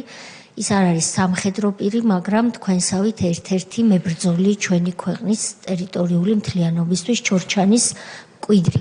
დიდი მადლობა მობრძანებისთვის. დიდი მადლობა კიდევ ერთხელ გიდასტურებთ პატივისცემას. ეს სამშობლო ჩვენია. ის ურთიერთქმედება ინსტიტუციებს შორის, რომელიც დღეს არის სახელმწიფოში ძალოვანი სეგმენტის მიმართულებით, მე მახარებს და იმედით მავსებს. ჩორჩაინიდან ბებია იყო, ჩემი ასე რომ არც ეგ მხარეა ჩემთვის უცხო. სიკეთით შემოგხვდებათ გზაზე ჩორჩაინის მკვიდრი ისაუბრეთ უკვე ძალიან კარგი მოსაცდელში. აბა სიკეთით იყავ. მადლობა.